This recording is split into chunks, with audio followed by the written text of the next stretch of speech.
So how does someone go into the next relationship? You know, they had their heart broken or it didn't work out. They spent 10 years married and they have a child with someone, and you made a vow to your family and to God and your religion and everyone, and your whole values came down to this one relationship that you said, I was going to commit to this for the rest of my life. And everyone watched you say this commitment. And now how do you move on? Maybe we should do the final 2 steps first, or 3 steps first. But well, no, I love your question. I love it because it's asked with so much integrity, and I think it's asked really. You ask the question like a man. Like a woman wouldn't necessarily ask that question the way that you asked it. Well, you know.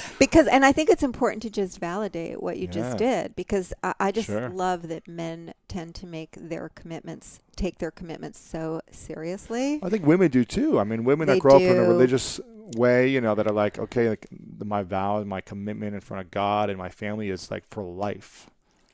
And 69% of breakups are initiated by women. Really? Yes, divorces, 69%. So I think that we have a different... Women are less their word than men, huh? I think we have a different relationship to it in a way. I think that we care about our internal life and our emotions and our feelings. And if we don't feel like it's the right place, we will then, choose that. Yeah. To honor that. That's, obviously, forgive me for stereotypes. Sure, of course. But I just really appreciate it, because I look to men with that kind of ferocity of commitment and keep your word, like with great respect and honor, like wow, we really need to aspire to be more like that. Yes. But so it's a great question.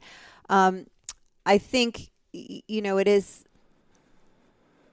So let me relate to your question to just kind of finishing up the step 2, which is I think when we go to self-reflect about taking personal responsibility, which you're going to have to do big time in order to break that commitment. You want to ask yourself questions that are going to actually foster growth and development. And most of us ask ourselves shame-based questions, and that's why we can't take personal responsibility. What questions do we usually ask? What's wrong with me? Oh, right, yeah. What's wrong with me? Why can't I keep it together? Why can't we make it work? Why doesn't anybody love me? Yeah. What's wrong with me? How can I be so stupid? Right. So we'll ask. How didn't I see this coming before? Right. I didn't see the red flags. What's wrong? Yeah. So it's basically some variation on the theme of what's wrong with me. Yeah. That's not going to ever foster growth and development. Like the questions that you want to be asking are, okay, if this is what I keep creating, what part of me feels safer being alone than in relationship? Or how do I give my power away to try and be liked? Where do I, show up in ways that are like self-disparaging or, not really standing for myself so that I train someone else to treat me badly? It's like those kinds of questions are going to lead to emancipation from old patterns, and you're going to become a better version of yourself. And I think if we lose something that we were once deeply invested in with our whole hearts, that we have to come out of the experience as better versions of ourselves to really live with ourselves. We're going to come out more humble, more generous, more soft-hearted, more conscious, more aware of the impact of our choices on another person. And ultimately, so that's effective suffering, right? Now we're talking about effective suffering to deeper empathy, be in service more. Yeah, exactly. Like the cost. A lot of us just skim over these things. Our partner can ask us for things for a long time and we don't think it's important. And then when we lose the relationship, we go, wow, that was like super important. That was nothing to skim over. I should have taken that more seriously. So we're learning about relationships as we go forward. Yeah. And I think that the commitment to then implement that moving forward is what helps us to live with ourselves.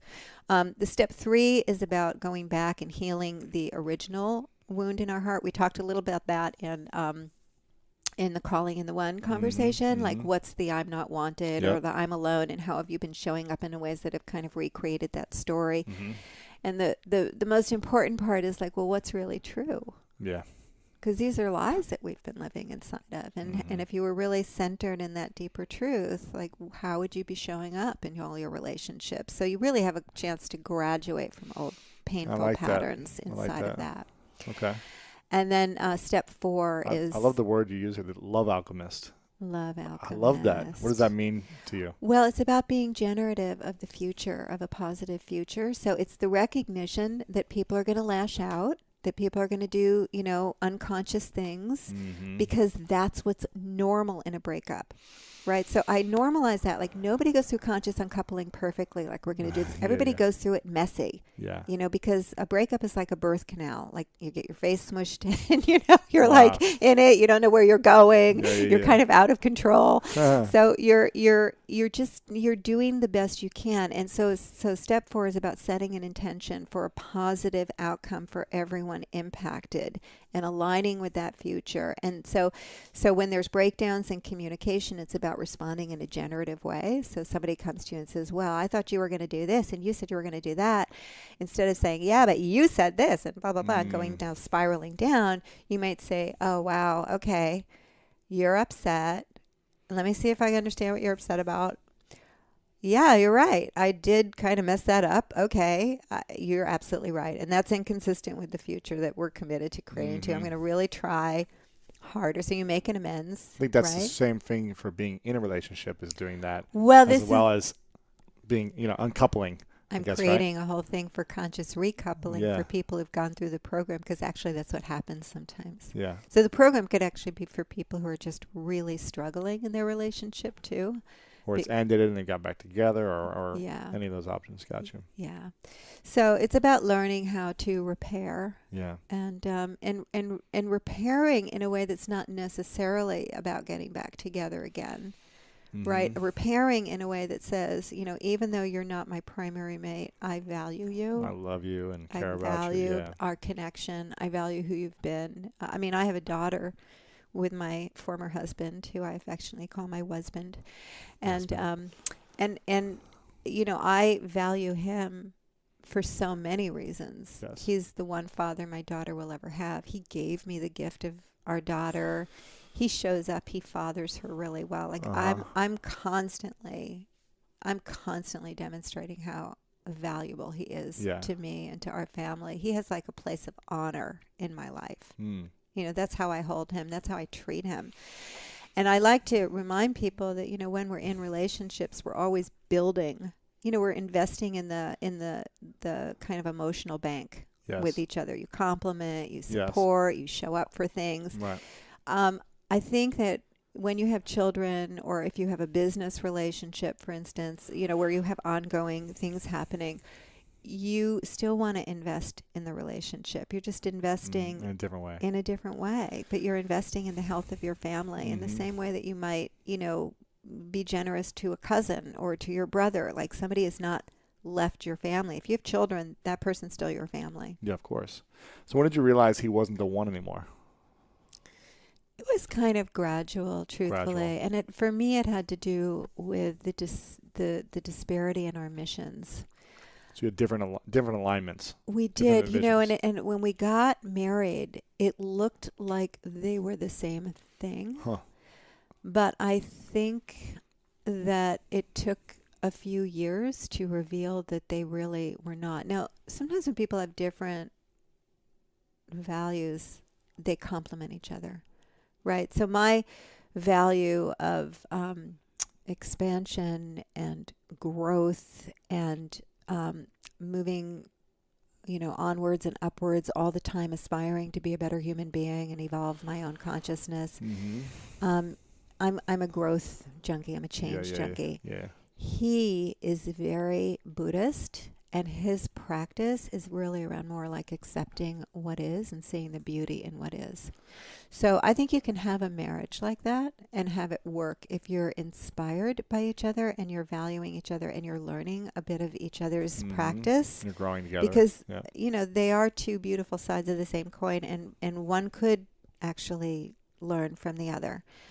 But with us, it just kind of fell flat. Like it just wasn't going anywhere. And we're both kind of really devoted to those paths. And the mission. And you don't want to give up on your mission. You can't, in a way. Otherwise, you're like giving up on yourself. Yeah, he would never have asked that of me. And I would never have asked that of him. So we just decided, it was actually a very loving decision between us. We decided that if we were both feeling held back on our missions and our purposes, that what we would do is just reconfigure the family so that we were both free to pursue and go all the way with what we were called and committed to. But what about your commitment to the marriage forever?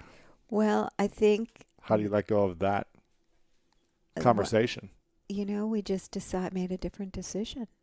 And we decided that we were going to love each other outside of the form of the marriage.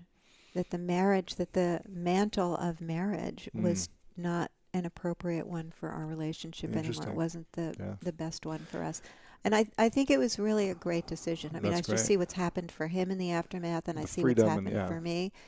And I wouldn't be who I am now, and he wouldn't be who he is now. Right.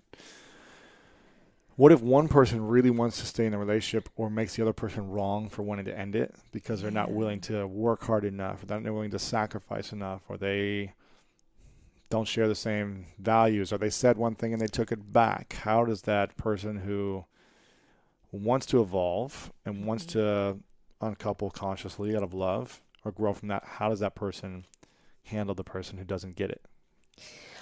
Or doesn't see it, or makes them wrong for it. It's one of the things that makes breakups so hard is that rarely are two people in the same place. Right. I mean, I was the one that suggested the ending, but we had been engaging this dialogue, so at the time it wasn't. Was it a shocker? It wasn't a big shocker, and he